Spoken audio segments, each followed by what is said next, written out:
Recent scandals regarding NASCAR's clearance process and driver penalties have left one of the sport's top drivers, Kyle Busch, asking who should be making those tough decisions, and whether they should even be allowed. Aren't they merely impeding other drivers and causing risky situations? Kyle Busch felt compelled to inform NASCAR of this. But not only that, he went after the organization that has given him so much. Are the times changing for NASCAR? Kyle Busch has always been an outspoken driver, never shying away from expressing his beliefs. So it's no surprise that he's looking into NASCAR's approval procedure, and if certain drivers with scant stock car experience should be permitted to race at the Cup level, regardless of their history. Some questioned Helio Castronev's decision to run the Daytona 500 with no previous NASCAR starts, and Catherine Lega's decision to run Phoenix with no oval starts in any of the national divisions since 2018. Both are experienced open-wheel and sports car racers, but neither has won a race. "Yeah, I don't have a great answer," said Busch when asked about the approval process during a Saturday media availability.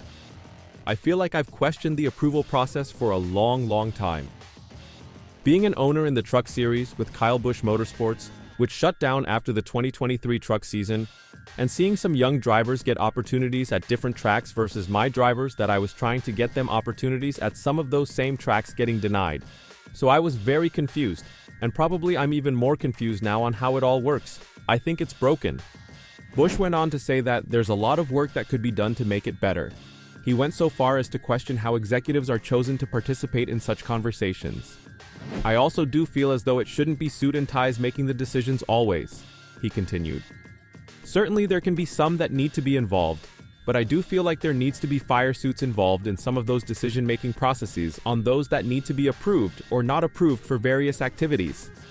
Drivers have questioned why Austin Cindric's intentional right hook of Ty Dillon at COTA did not result in a sanction, despite past incidences.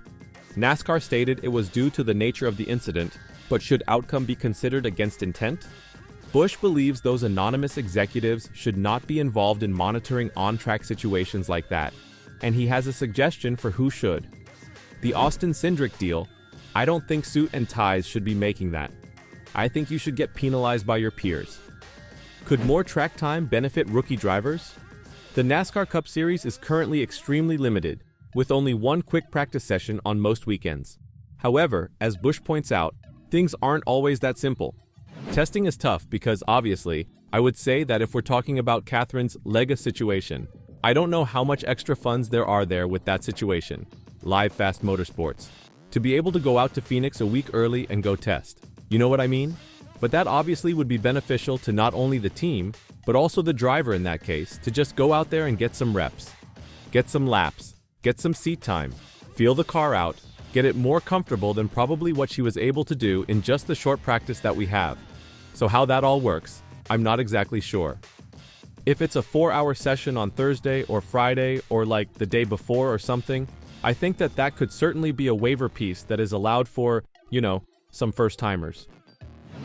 For the time being, no adjustments are being made, although Busch is not alone in his desire to have the system calibrated in the near future.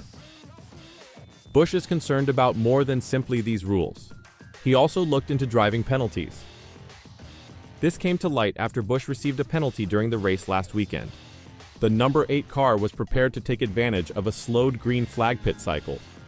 Then he sped down pit road. Of course, Busch believed he did nothing illegal, but NASCAR penalized him regardless. This race had been reversed at that time.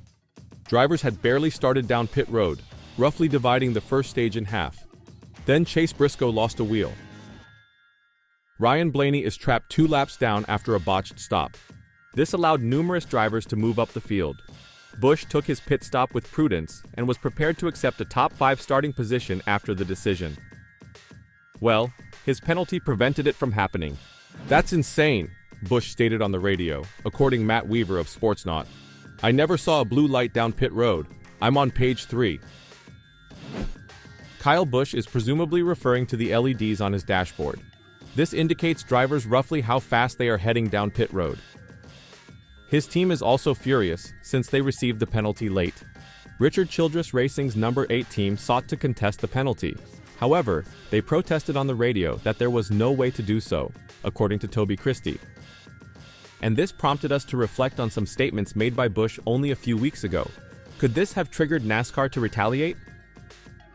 Kyle Busch has stated that he believes a rule change is required in response to Austin Cindric's penalty for an incident during last weekend's race at Circuit of the Americas.